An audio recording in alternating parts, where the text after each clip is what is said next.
Hello and welcome to What's Next. It's the Indy NXT Road Series here, and we're here from the newly rescanned, newly redone WeatherTech Raceway Laguna SECA for what is going to be our final round here of 2026 Season 3 and the Real World Indy NXT calendar with their doubleheader this weekend. Sophie, this is a classic venue with a lot of classic corners and classic moves, the likes of the pass through the corkscrew by Alex Zanardi some nearly 30-odd years ago.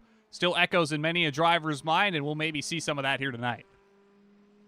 For sure, Jacob. I love this racetrack. I've been going here since as young as I can remember, even though I'm from the East Coast, with iconic views, particularly if you go hiking past the corner before the corkscrew. You can kind of see out over the valley in Salinas, California. The track located near Carmel by the Sea. It's quite scenic, quite beautiful, even in the late summer months. And it's home to many scenic, wow, I'm tripping over my words all tonight, Jacob. But very storied battles, very storied races, a long history, and there are going to be some drivers who are adding to that tonight. Certainly going to be a story to remember here for this one this evening. We're on board with Indy NXT challenger in the real world, Enzo Fittipaldi, currently battling for that championship in the Indy NXT Series this year. I believe he sits currently second in points behind Nikita Johnson heading into the doubleheader this weekend. He'll head off through the Andretti hairpin. We're going to take a moment here to take a look at the point standings here heading into tonight's event. Got Jarrett Corey at the top, leading Jake King. King picked up some solid points earlier on this evening. He currently sits about 80 points ahead of Takumi Numata in third. Giovanni Blackerby, Dylan Vilashinsky, Daniel Falkingham, Nick Dwarnick, Kenneth Smith, Sergio Galistio, and Andy Kirchenbauer in the top 10. You can see the rest of the top 25 down there. You got the likes of Ricky Paz, Nick Sudik, myself, Ethan M. Brown, amongst others. So you can find your favorite on that list of drivers in the top 25. We're going to be focusing up on the end of Fittipaldi's qualifying run here, Sophie, as he heads through the corkscrew for the first time. Yes, he's now heading through Rainy Curve and then into that final right-hander. You can carry a lot more speed in there than you can realize as he's now into the final hard braking zone in turn 11. You can't really abuse the exit as much as you used to with the new scan, Jacob, but still plenty of space to get the power down as he now thunders off into his second flying lap. Currently, he is on the pole with a 1:11.7 for Enzo Fittipaldi as he now runs the Andretti hairpin now into that first right-hander, the double right in that first sector. And then, of course, to be climbing the hill towards that iconic corkscrew. Yeah, we'll ride outboard now with Fittipaldi as he continues to round out this second lap here. Jarrett Corey currently sits provisionally on the pole with a 1:11.772 for himself. Cars following him, both real-world drivers. I believe Anthony Martella currently competes in the USF Pro 2000 category. Saw him race from Milwaukee just yesterday. So good to see a number of those real-world drivers taken to the field tonight. We've already seen the likes of Pietro Fittipaldi out tonight. Alessandro Di Tullio was out earlier this evening. Max Taylor, amongst others. I believe we also saw the likes of Jack Beaton. So lots of drivers getting in their practice here. Just goes to show that they value iRacing as part of their trading itineraries. Kyle Lowe shoots to the provisional pole with a 1:11.499. Let's see what Fittipaldi's got on lap 2. 1:11.6, not good enough to take the pole. Currently P3. Let's shoot on back to the likes of Jarrett Corey as he rounds up his lap. A 1:11.3 for Jarrett Corey. That is a blistering lap time. He is going to beat Kyle Loesch to the pole. Our champion to be, so to speak, currently sitting on the provisional pole ahead of Kyle Loesch and Anthony Martell. Both Loesch and Martell have finished their qualifying runs. See if anyone else is completing a lap. I don't believe I see anyone who is a threat for pole. Numata might be. We'll hop out to him as he's rounding his first lap. Of course, the new pickup for Eclipse competition, that purple and white livery, fairly iconic here on the channel. Kyle Lowe might be live on Twitch as well, so if you're looking for an onboard perspective for one of the drivers here tonight, I don't recall what his Twitch channel is, but I'm sure you can find it. It might be up there in the viewership on the Twitch platform, so go free to check him out over there. I think Laguna Seca is one of his favorite tracks, might be local to his area if I'm not mistaken. So he's got a lot of laps here, probably in the real world and on iRacing here, so good to see him here tonight amongst the field. We watch Numata round through Rainy Curve, head down towards turn number 11. Power Numata gets the power down, really using all the track and then some. It's going to keep it tucked tight to the pit wall as they head what's technically considered turn 1, Jacob, is that first little kink, and then into the Andretti hairpin where you have so many different lines you could choose from. Numata keeps it tight, going to try to go wide here into turn number 4. The first right-hander, then the next right-hander. And then, of course, he has the uphill climb towards that corkscrew, which faces 2 left-hand corners. The first one deceptively tricky now with the new runoff there, that paved runoff. You can see all the drainage there. It doesn't really rain much during the dry season when we come here typically, Jacob, but it does rain early on in the year. It's quite weird. I have a partner who lives out that way, has occasionally sent me pictures of Laguna where it's green, and it's a bit of a cognitive dissonance given how much I've seen of that place in person. Yeah, it's definitely not something many get to see, given it's kind of really only green for a couple weeks, maybe a month or two in the early springtime. Likewise with Sonoma out in Southern California. But here comes Numata down the front stretch for the final time. We'll see if he improves on lap 2 here. He will, up to 8th. Yeah, so with a 1:11.9, he's going to be 8th, Jacob. He just at the session is ending. I will say, I don't really consider Laguna Southern California. It's more Central Coast to me. But yes, it is only really green 1 month out of the year as everyone's starting to get gridded up behind that Porsche pace car. Get towards the front of the field here, wait for just a couple more cars to take to the grid. Obviously full pace lap here from Laguna Seca, so we've got plenty of time here to run through tonight's starting lineup for the final race of the season here from Laguna Seca to round out 2026 Season 3. We appreciate everybody for joining us here tonight for season finale coverage here on P1 tonight. We'll be back tomorrow night with the Indy NXT Oval Series from Kevin Harvick's Kern Raceway at 9:30 p.m. Eastern Time for the Indy NXT Oval Series. See how that one plays out. 100 laps under the lights for them, which is preceded by the IndyCar Oval Series from Chicagoland at 8:15 p.m. Eastern. But let's start running through tonight's starting lineup, Sophie. Get to the grid here as Jarrett Corey lines up on the pole.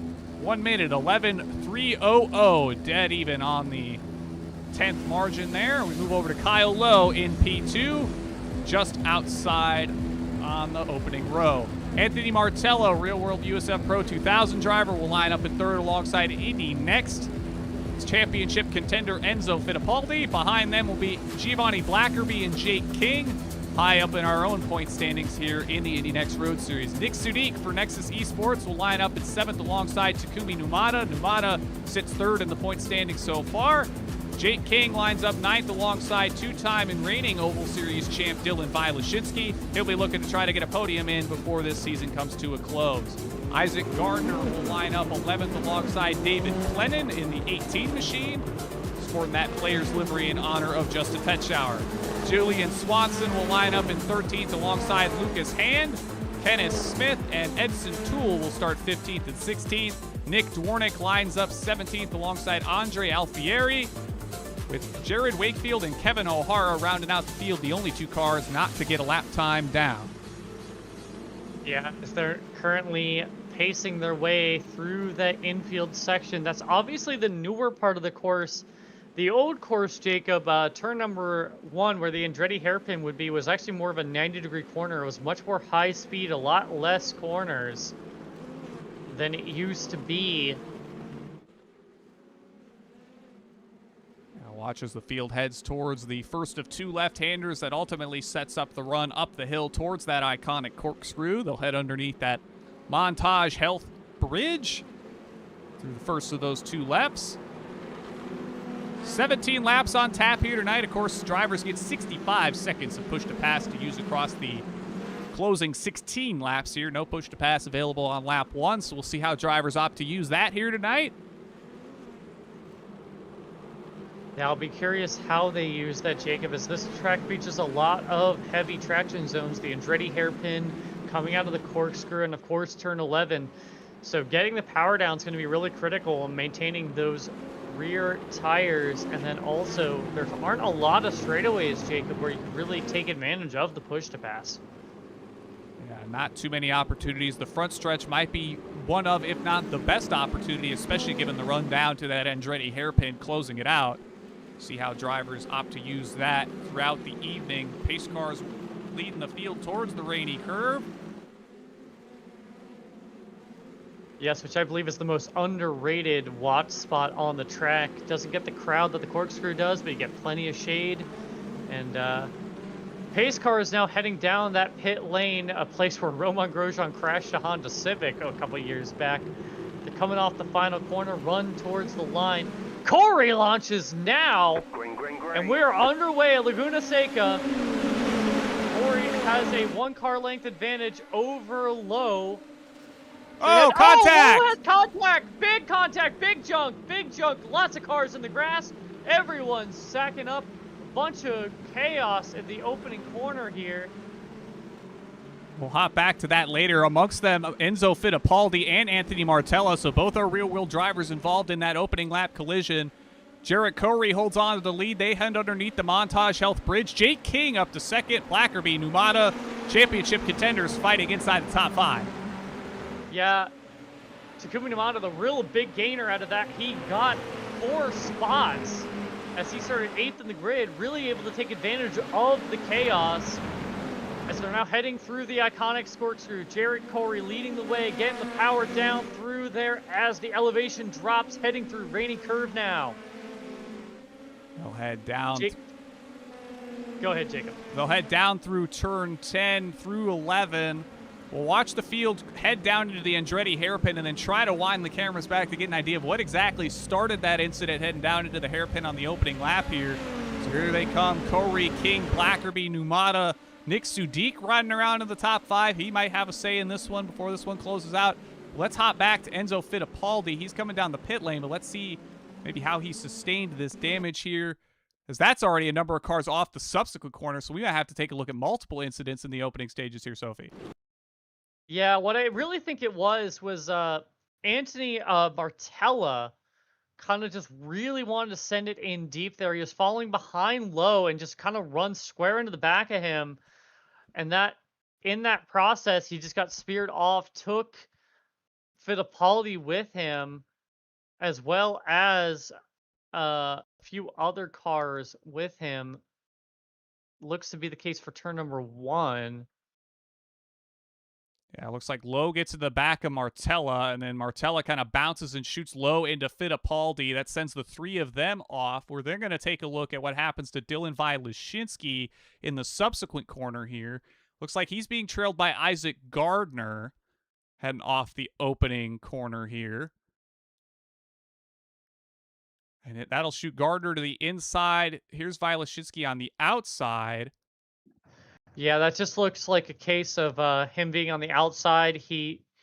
Car is kind of turning in. The car on the inside, I think Isaac Gardner, just maybe wasn't expecting that car to be there. Just kind of just clipped him. I think that's just kind of a racing deal, Jacob. Those two make contact. And then it looks like, Gardner gets shot off to the side just because of the iRacing physics. Collects Clennon in that player's liver, and I think Dornick as well. Real conference of Team Canada, so to speak, right there. Now we'll hop back to the front of the field now as Corey continues to lead as we work lap 3. Field has spread out fairly handedly now as we get the gaps between cars up on the pylon now. Corey leads by about half a second to Jake King in second. Blackerby's about another 0.3 of a second behind that. You've got Numata, Sudik, Max King, Lucas Hand. I believe that's going to be Kenneth Smith and Edson Toole. Jared Wakefield, who started, mind you, shotgun basically on the field here tonight. It's already up to the 10th spot. We'll see if he can mount a charge here, working on to lap 4.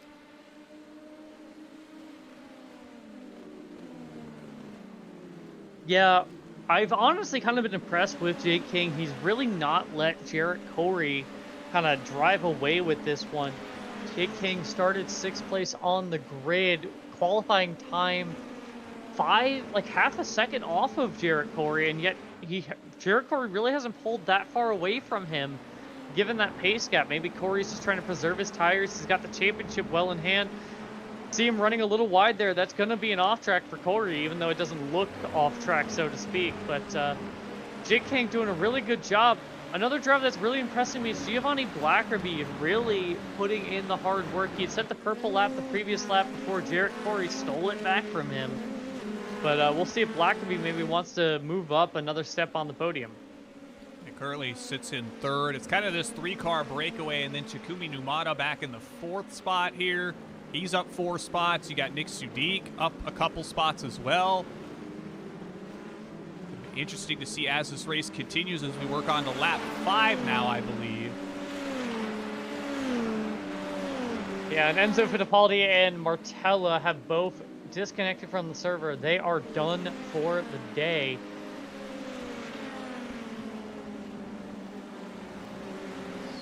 We'll take a jump back to just outside the top 10, or I guess the tail end of the top 10 here, is the biggest battle on track right now appears to be between Jared Wakefield for Grange Hall and Julian Swanson. Here as Swanson runs a little wide. Looked like he might have joined him. Yeah, he runs wide again. It's just so easy to do through these corners. It's hard to tell how much speed you can carry with the grip you have, and it's so tempting, especially when you're trying to chase down a car, Jacob, to just put in too much speed as he's, again, just kind of closing up on Wakefield, carrying a lot more speed as they head towards the iconic corkscrew. Kind of want to brake just before that mine. Oh, he spins! He spins! Trying to get around Wakefield. Locks the rear and loses it. It's going to drop another spot to Kyle Lowe, who is on the recovery after starting on the outside of the front row, Jacob. Yeah, we'll watch the run for Swanson heading into the corkscrew here. He's going to get onto the binders, and you see just kind of locks the right front, locks the right rear, goes for a slide, makes contact with the left rear of Jared Wakefield, so Wakefield potentially gets some damage out of that, but Swanson has to get the car back moving there. You're going to see Kyle Lowe come through there. Yeah, there's another battle forming here for the 5th spot between Max King and Nick Sudik. Sudik half a second slower that last time by. That's allowed the 13 and Max King to catch right back up as they're now going to climb the hill towards the corkscrew. Will Max King make a move? Oh, Sudik spin! Sudik is around! He's off into the grass! He did an Alexander Rossi! And now Sudik's got to kind of wait to rejoin as everyone is coming through. He's tumbling down the order. That's got to be frustrating for the Nexus Esports driver. Commentators curse here, Jacob. Yeah, it looks like maybe he hopped up over the curb on the outside there, overloaded the car, goes for a slide into the gravel. Fortunately, keeps it out of the wall, but does have a struggle trying to get that car pointed back onto the racing surface and out of harm's way. He's going to drop down to at least 13th here. See if he can make a recovery here in the final half of this race. We have 10 more laps to go, Jacob, so he does have some time, but not a lot. Speaking of, I had mentioned that Jarrett Corey wasn't quite getting away from Jake King, but now the gap's 1.7 seconds. It's only 7/10 between Jake King and Giovanni Blackerby. So Blackerby has kept in touch with Jake King, but I am curious about the push-pass situation between them, Jacob.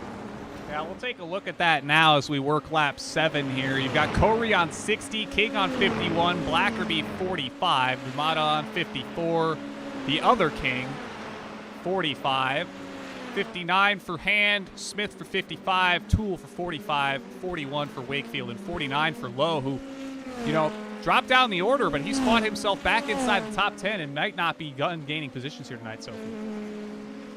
Yeah, he has the pace. He ran a 1:11.69 for that last lap. For context, Jarrett Wakefield for Grange Hall, he ran a 1:12.8 that last lap, and both of those laps were the fastest for those two drivers. So Lowe is 1.2 seconds a lap faster than Wakefield. So he is going to be right up the gearbox of that Grange Hall machine not too long. So keep an eye on that. Dylan Vilashinsky's in the pits, obviously, still with his damage. But Yeah, it's been an absolute chaotic opening couple of laps here, Jacob. Now we're riding outboard with Kyle Lowe now as he navigates the hairpin here from Laguna Seca as we work lap number 8. He's starting to close in on Jared Wakefield. That might become the closest battle on the course. That right now goes between Julian Swanson and Kevin O'Hara, battling for 11th here. O'Hara about 9/10 of a second behind the driver of the 16 machine.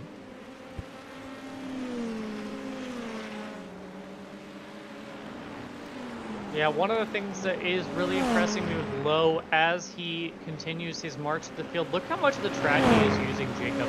I haven't turned that many laps here on the rescan other than from what little setup work I did do for the Entente in the IR-18. And it's really easy to get an off track, so you really need to know where those bounds are. And it looks like Lowe is really pushing those boundaries, but not really exceeding them as he's now up on the gearbox of Wakefield as they head into turn number 11. Watch how much of the track he uses. He's really getting up over those curves, using a little bit of that green pavement, allowing the car to carry as much speed as possible, let the car wash out, carry the momentum. And that's kind of where I think he is finding the lap time over Wakefield. Those little things just add up to half a tenth here, half a tenth there, and next thing you know, you are half a second or so faster than the car in front of you a lap. And here they come through the first two right-handers underneath the Dunlop Bridge. Lowe's closed up fairly dramatically here. Almost a second and a half faster last time by. Here he shoots to the outside. Going to be patient here through the first of the two left-handers. I'm suspecting we'll see it move up the hill here, Sophie. Yeah, and Wakefield's now using more of the track himself, but one of the things, it's less controlled, less practiced than that of Lowe, as Lowe is now looking to the inside as they climb the hill.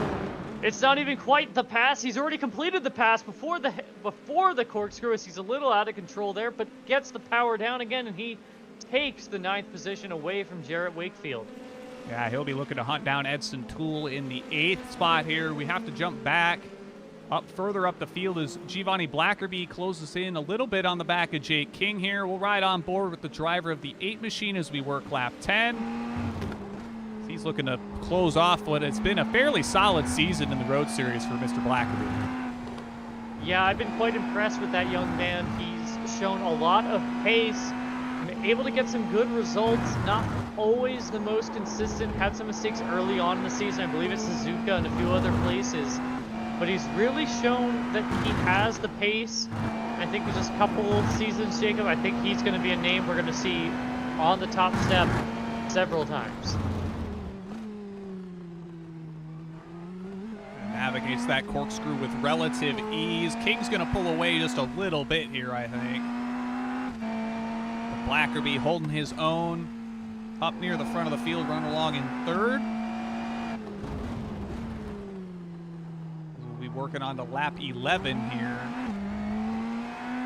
of 17. Yeah, 6 laps to go for these leaders. That last lap, he's 1/10 down or so on Jake King. I think Jake King just has that little bit of edge space-wise. That doesn't mean King can breathe, as obviously one little mistake and that could mean Blackerby is through or Blackerby's right on the gearbox.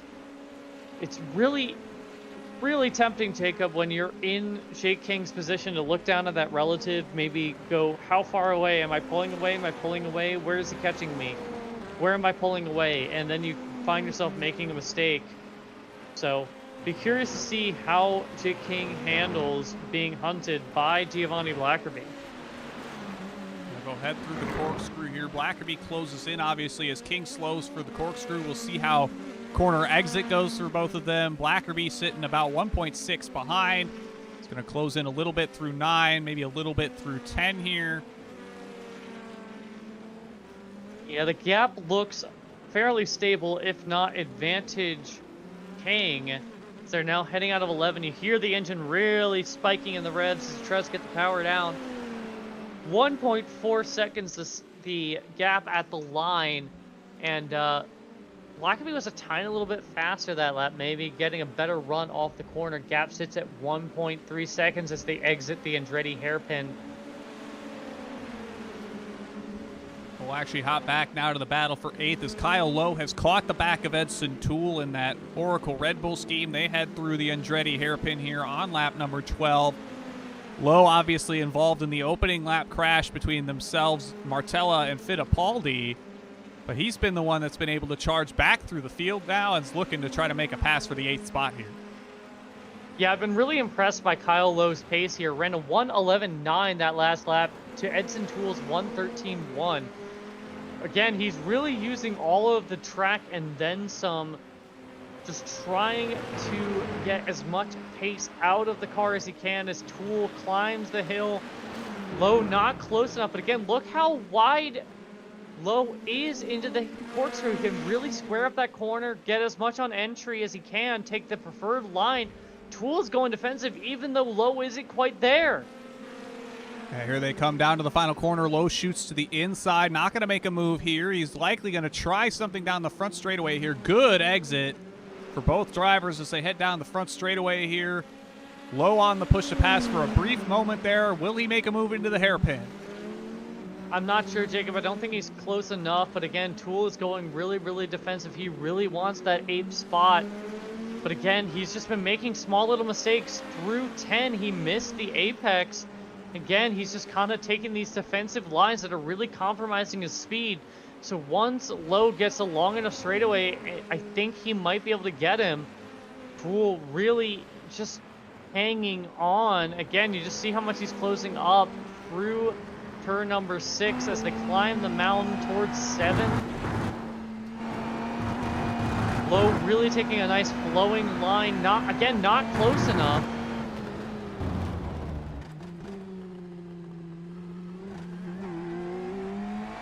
We'll see them descend through the corkscrew. He gets a look to the inside, heading through turn number 9, through the rainy curve. Closes up a little bit further there. Is he going to take a shot into turn number 11? No, he will not. Doesn't look like he got a good exit there, but he's on the button down the front straightaway here. Yeah, he is looking. He is very close. He's going to go to the inside here. Will Lowe complete the pass? I believe he's got the move done on Edson Toole. And he's got some work to do if he wants to catch Kenneth Smith in the next 4 laps. That's all he's got to work with to make up 4.7 seconds. Now, what I will say, Jacob, is we've seen the kind of lap times Lowe has been turning. They're slightly faster, about 3, 4, maybe 5 tenths faster than Kenneth Smith in the next Grange Hall machine, sitting in 7th. Lowe has done some great work, and he is currently going to gain 34 iRating out of this race, Jacob. That's just a sign to everyone at home. Never give up. If you've had a moment that's bad in a race, you know, just kind of... I remember my good friend and teammate Ricky Paz telling me, as the words spoken to Kurt Busch, calm down, let's get some points here.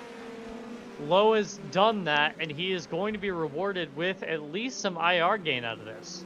As long as you can keep your car moving the right direction, more or less unscathed, you can tend to at least make the most of a bad day, as we've seen Lowe do here tonight as he runs along in the 8th spot. Not quite sure if he's going to be able to close in on Kenneth Smith here before this one rounds out, but he's definitely put on a great performance here, having to work his way back through the field following that opening corner kerfuffle that kicked this race off. We move back towards that front of the field, though. Max King, who I mistook for a different driver prior to this race. This is the brother of Jake King, who runs along in 2nd. Good to see Max back in the field here. He's heading up the hill towards the corkscrew, closing in on Takumi Numata, who runs along in 4th. Yeah, Takumi's lap times have not been looking as good as they did at the start of the race here.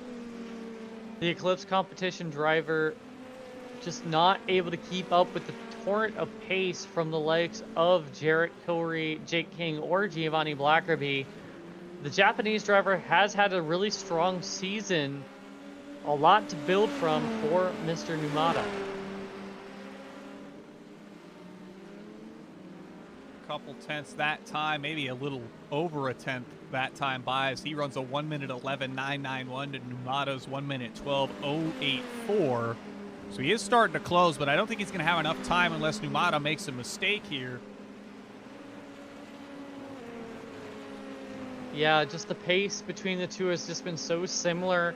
The lap prior, Max King was actually about 2/10 slower, Jacob. It's just those little tiny mistakes that can cost you a position, cost you a chance at a higher spot when you're at this kind of level.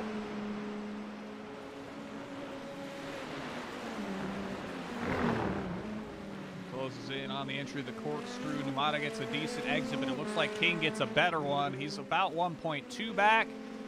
He's going to navigate a final couple of corners here. He's maybe going to get one lap to capitalize on any error Numata can make. But back at the front, it's going to be Jarrett Corey heading down into the Andretti hairpin for the final time here, Sophie, to close out a stellar championship season. I believe this is going to be his fifth win on the season. Last one being at the Chicago Street Course just a couple weeks ago. But he's been on the podium more times than not, pretty much of any driver this season, and that just goes to show the consistency of keeping his car up near the front of the field week in and week out here in the Indy NXT Road Series. Yeah, and I will say, the previous 2 seasons, it's pretty much been the Jarrett Corey show. This season, he's kind of had to work for it a lot more, Jacob. He's had the likes of Aiden Kale, Daniel Falkingham, and a few others who really kind of put a challenge to him. I believe Takumi Numata really had an aggressive move on him into Portland that allowed him to, sneak on through for a moment. Jarrett Corey really has shown that not only as he's about to take the checkered flag here, he has shown that he is both fast and consistent, and he is going to win here at Laguna Seca and be your Indy NXT Fixed Road Series champion. That'll be the 3rd time in a row for Corey. Jake King will finish 2nd. Blackerby in 3rd. Got Takumi Numata, who will finish 4th. Max King rounds out the top 5. We'll run you through the rest of the field as a number of drivers are opted to halt their machines into turn number 2 here. Black flag for Julian Swanson here late in the going. They're running in 12th, so they might fall down the order a little bit here as this one closes out. We'll wait for the rest of the field to cross the line. You saw, I believe that's going to be David Clennon still negotiating the course. He's a lap down following an opening lap incident he was involved in. Isaac Gardner's doing the same.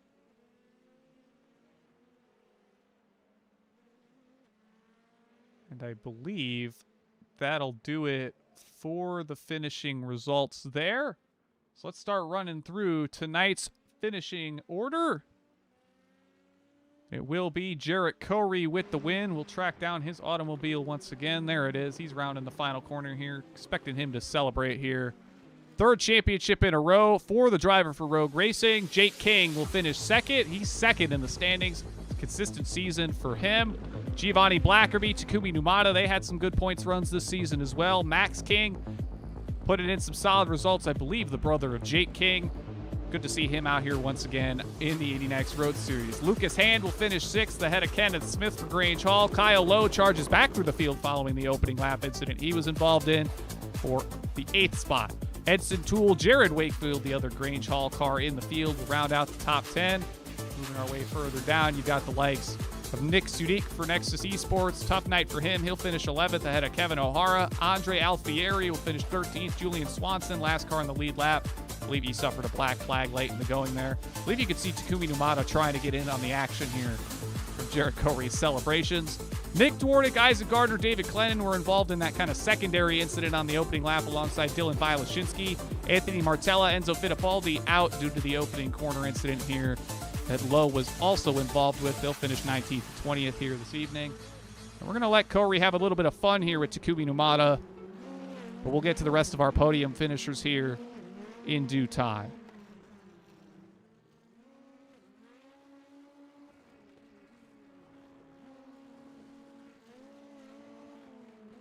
Yeah, it was certainly a chaotic opening to the race here, Jacob, but some hard-fought battles and some amazing comeback drives from the likes of Kyle Lowe.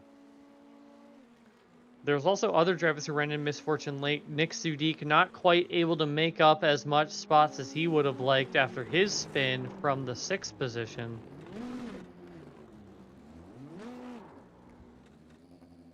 All right, we're going to give Corey until after the corkscrew here if he can manage it. Numada's starting to do burnouts as well. See if he can navigate the corkscrew backwards, and then we'll bring on Giovanni Blackerby for his third place finish here tonight. Here comes Corey. They're going to head underneath that banner prior to the corner here. Let's see if he can navigate this thing on the track in reverse. So far, so good. What are we going to call this celebration type? I believe driving the track the wrong way is the Polish victory lap, as we see Corey here. Not quite forklift certified, but he does complete the corkscrew in some fashion. Well, I think it was... Was it Logan Edwards that did it first? I feel like it was Edwards that did it first. Logan Edwards who did it first. I believe he gets the naming credits as Corey goes off. We're hitting curve very wide, very adventurous line as he now heads towards the penultimate corner and then pit entry. Jarrett needs some work before he gets that forklift license. Yeah, I'm not sure that that's going to be conducive to the forklift operator license for him, but he's working that IL-15. There is kind of a forklift-esque look to the rear wing of this car when you've got it aimed back the reverse direction here, so he'll cross the line. Yellow. He's got the paint scheme for it. Yeah, there we go. Just got to get a Caterpillar logo on there somewhere, and he'll be all set. But let's get to Giovanni Blackerby here as Corey continues to find more ways to aim his IL-15 on the course here. Let's hunt down Blackerby here. We've made him wait sufficiently long enough, I think. We'll get that dialed back just a little bit further here. Here is Giovanni Blackerby. Let's get him on up here.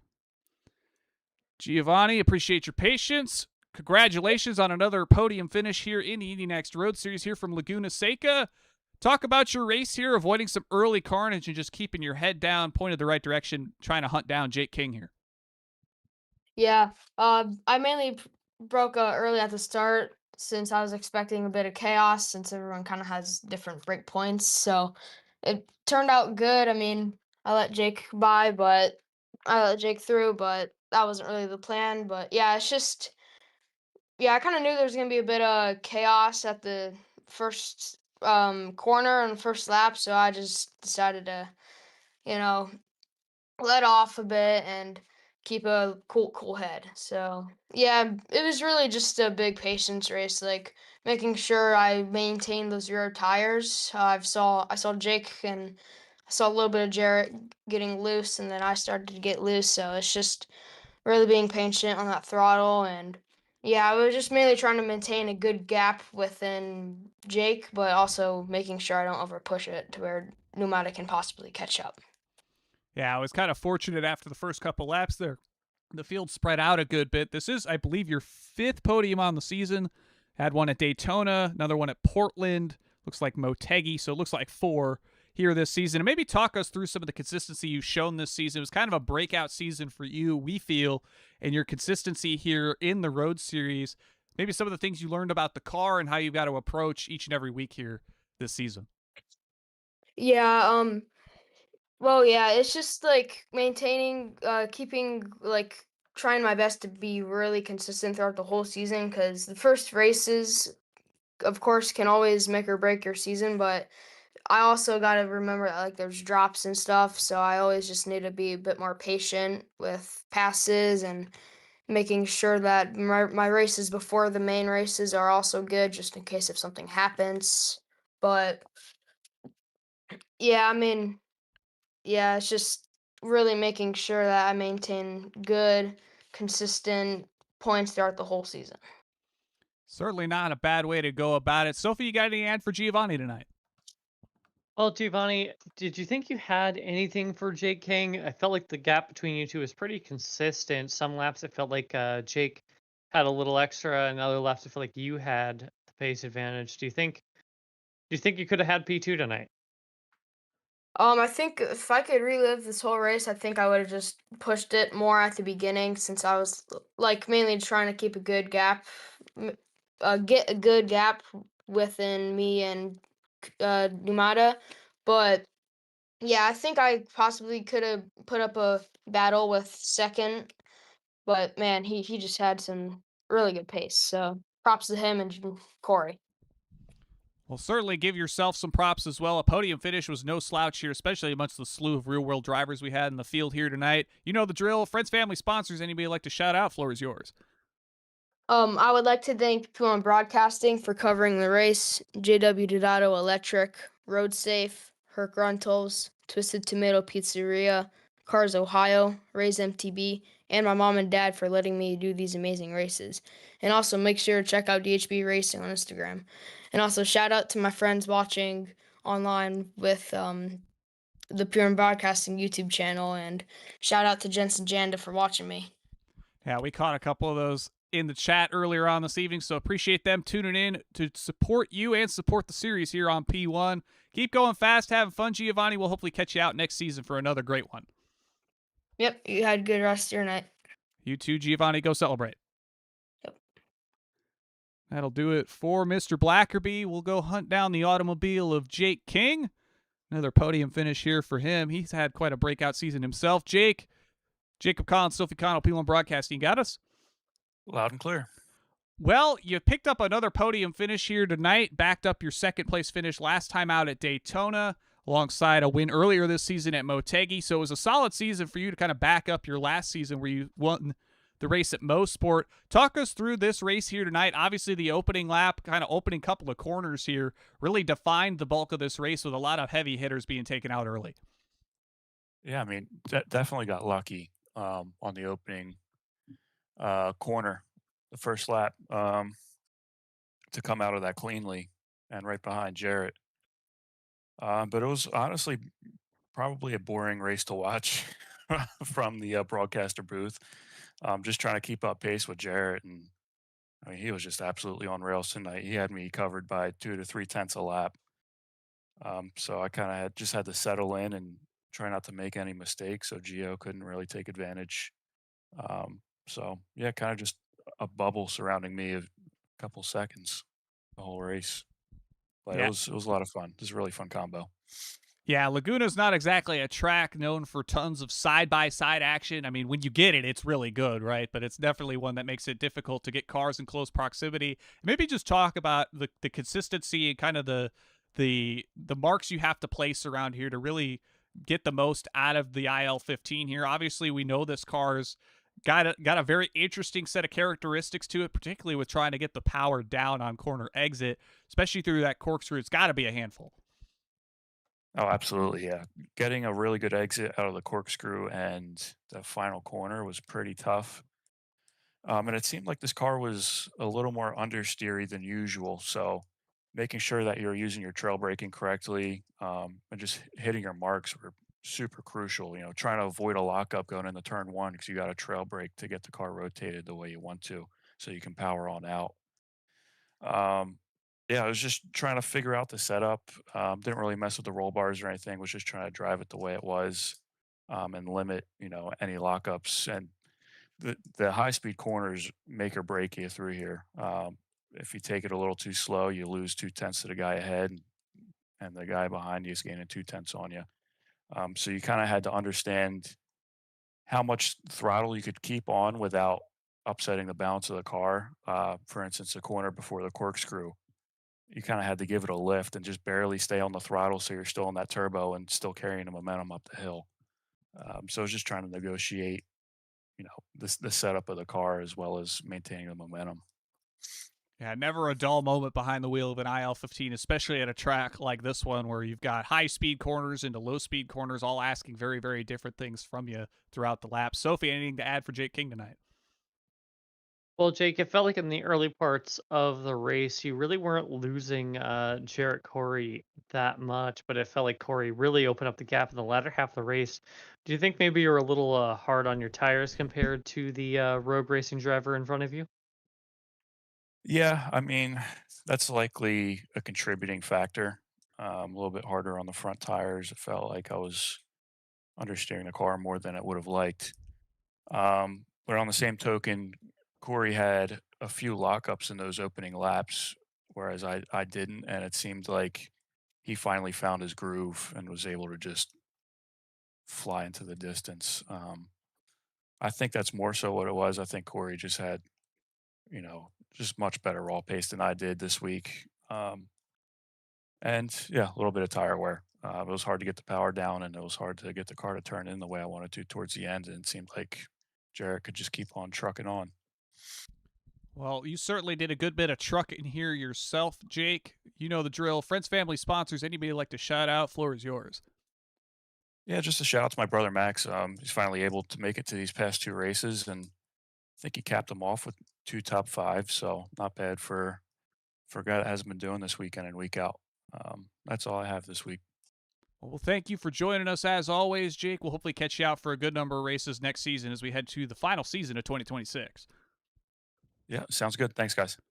Much appreciated. Go celebrate. That'll do it for Mr. King. And we have but one man, one goober left to A goober king, if you will. yeah, the goober king, if you will. Jarrett Corey, we'll get him on up here, see what he has to say. Jarrett, I know this was one you were maybe a bit hesitant on signing up for given the slew of the road to Indy real world drivers being out in force tonight, but you survived them all as you were ahead of them before the chaos ensued. Talk about your race here tonight. It looked like it was pretty much business as usual, the return of the Jarrett Corey show.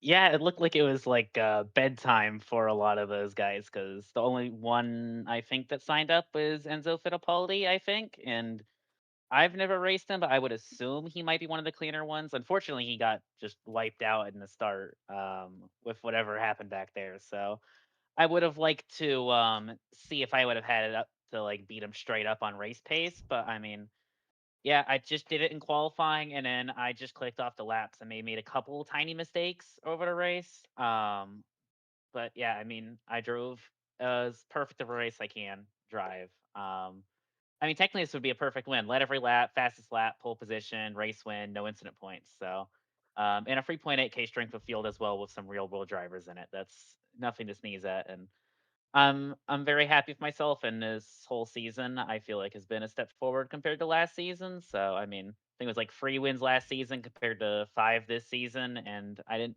necessarily start putting in more effort this season. Of course, I'm running in the open, and that takes up a lot more of my time. So I feel like I've progressed as a driver, and I feel like that's shown in my ability to come here and then continue to sort of improve even on like from where I was at, which is already a high bar. So I'm feeling good.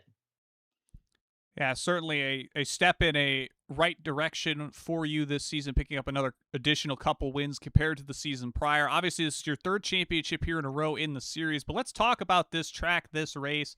It is essentially brand new. I mean, obviously, we know Laguna Seca. The track itself hasn't changed that much.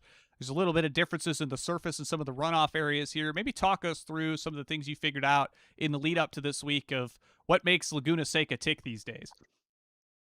Yeah, I mean, it's the same track we know, and I mean, I for certain love this place. It's one of my favorite tracks. I think the big difference here was the 3D curbs. I feel like the curbs in general are a lot wider than they were. You can certainly use a lot more of the track than you used to. Um, that said, the curbs like to grab you a lot more than they used to. Before they used to be very like the car wouldn't react to them in the same way they do now because that's just how the 3D curbs are in iRacing. I know there's loads of tracks that are like that. Portimao comes to mind. So it's a lot of like trying to not get grabbed by the curbs because there's certain ones like especially like entering turn free.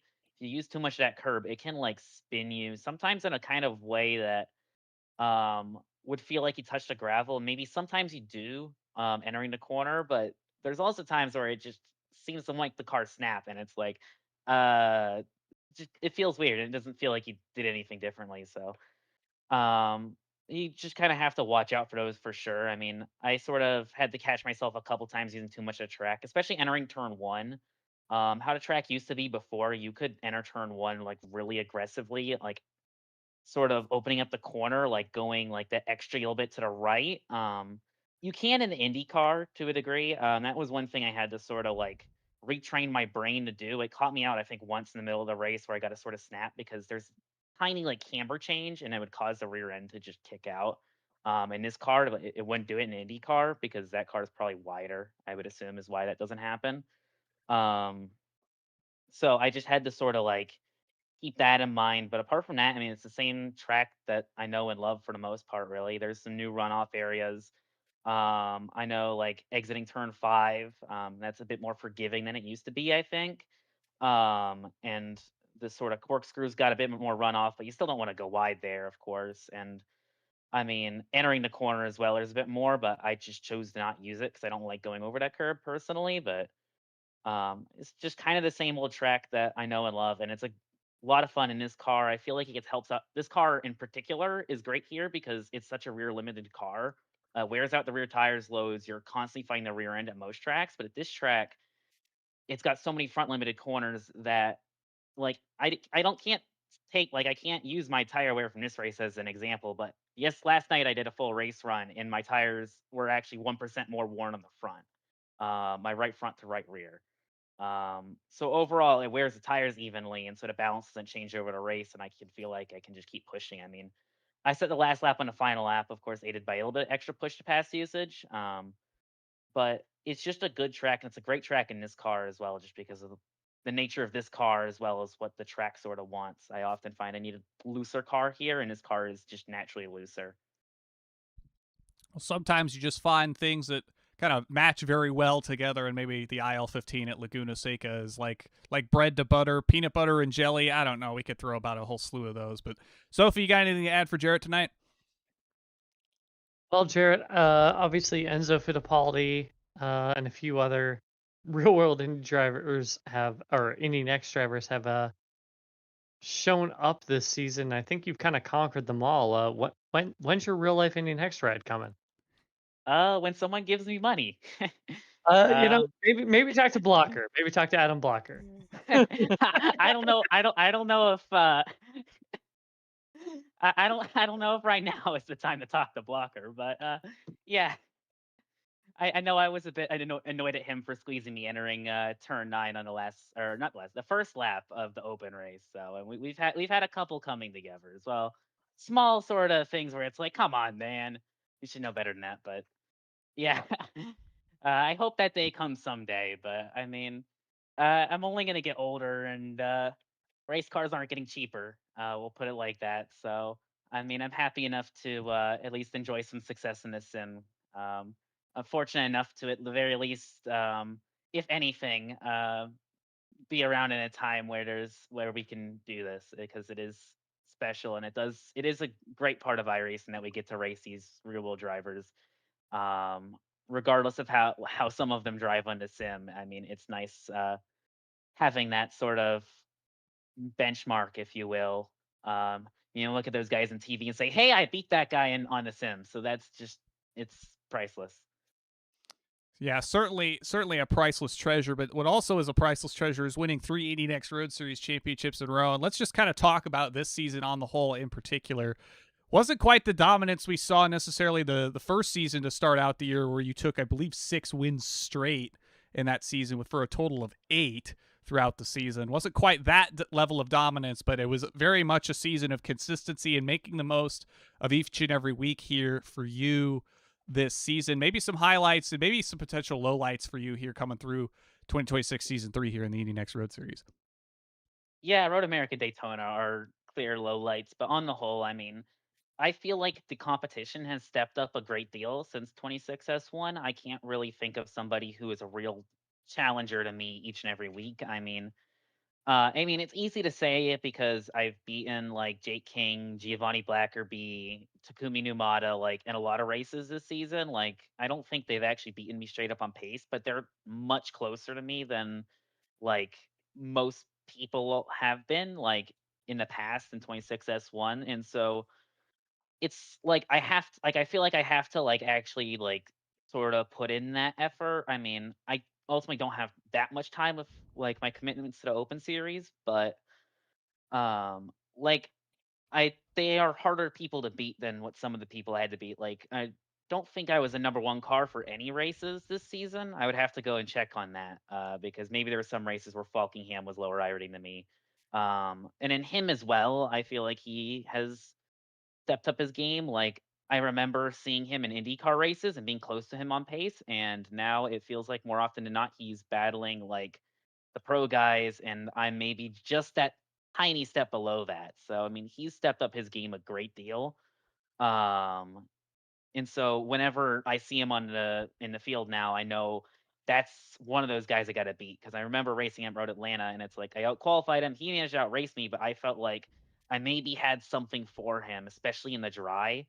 Um, but now he shows up whenever. He doesn't show up on a consistent basis, but when he shows up, he's someone who I'm looking at and I'm like, this guy has a good chance of winning this week. So him, Andre Castro as well. He's as fast as he's always been. I get helped out a lot in these championship runs by those guys not showing up as regularly as, honestly, I'd kind of like them to, because I would like a full season charge with Falkingham and Castro and see where that lines up over the course of a season. But I mean, I'll take it when I can get it, and I know they've probably got their own like stuff. I'm pretty sure Castro was racing somewhere in real life, and Falkingham, of course, has the Coke Series. So there's probably reasons why they're not showing up every week. But sort of laments it at the same time. It's still like, well, I mean, I benefit from it at the end of the day.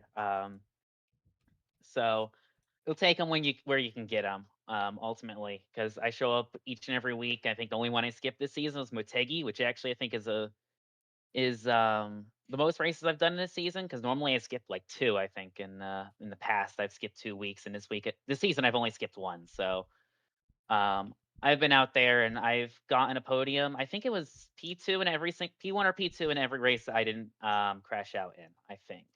So it's ultimately just consistency, because I didn't let anyone really sort of get between me and Falkingham or Castro or anyone else who was fast. I think Hale was one of them as well. So, um, and then it's just consistency. I show up every week, have some of the best pace, and am able to convert it into a good result every week. And that's sometimes all you need. Of course, I was helped out some really big wins. I think that win at Silverstone and that win at Chicago were two of my biggest wins that I've ever gotten. I know Chicago race, I think, is my second highest strength of field race, and really I would consider it my highest, because my only higher one was a free car GT1 race. So, um, you know, that's something. And that Silverstone race and that battle with Castro was certainly a race to be remembered, as one of the high points of whatever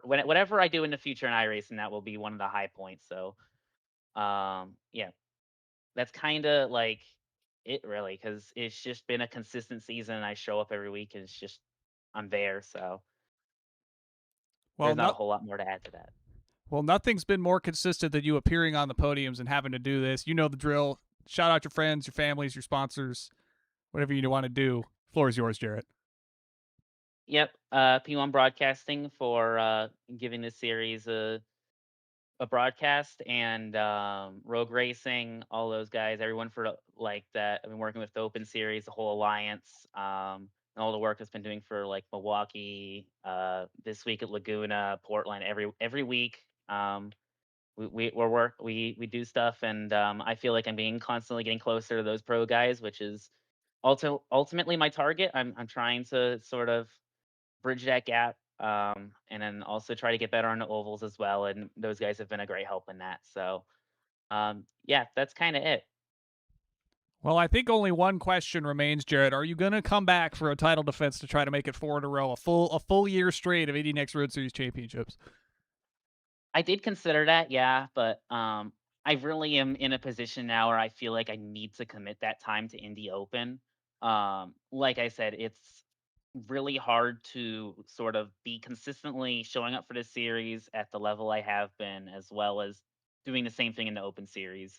And I really want to start making that sort of final charge, to get to the top of the Open Series, either get a race win, or even if I could somehow get a championship via just pure consistency, or what have you. I want to start being able to make that charge, and I think the best way I have to do that is kind of to put a pause on this. There's a couple weeks I have penciled in for next season that I'm looking forward to. I think VAR Grand, Sonoma, Zandvoort, and there was another one. I'm forgetting. Oh, Le Mans Historic. How could I forget? that one's going to be interesting. We'll see how that one goes, but regardless, I'm looking forward to it. And yeah, I mean, it takes nothing away from this series that I am choosing to sort of step away from it, and I'll be interested at least in watching the races and seeing who sort of steps up to the plate and sort of takes the championship next season and how everything plays out. So regardless, it's going to be exciting next season. Yeah, of course, USF 2000 championship in 25 S4. You finished second in Indy NXT Road Series that season. We had thought maybe you were going to lock that one up, but then 3 championships in a row is not a bad way to do it. And as we like to say in Virtual Road to Indyland, ladder works, ladder works. We'll hope you get up to the top level there in the IndyCar Open Series. Keep going fast, having fun, Jarrett. We'll catch you wherever we find you next. Yep. I'll see you there, and I'll see you tomorrow for Kern in the Oval Series. That we will, and I'm very much looking forward to that one. Keep going fast, having fun, Jarrett. We'll catch you next time. Yep, see ya. Now, I was hoping to make another Indy Next pun with that one, Sophie. We were hoping to catch him for what's next. It's Indy Next, but we will tomorrow with the Oval Series from Kern County out in Bakersfield. That's going to be a fun one in its own right, but kind of just closing thoughts on the season here, Sophie. It was another very fun one. Week in and week out, we saw some very high strength of fields, especially the likes of that Chicago race, where we saw a strength of field over 4,000 for the first time in a number of seasons. Sign of things to come? I think so, Jacob. I think people are realizing that this is a series that does breed the stars of tomorrow. Jarrett Corey has shown that he has a lot of pace in the Indy Open Series and on these broadcasts here on P1, as well as just in general in other leagues and other machinery. So if you're able to compete at the front in the Indy Next, you're going to be able to compete in the front in the IR18.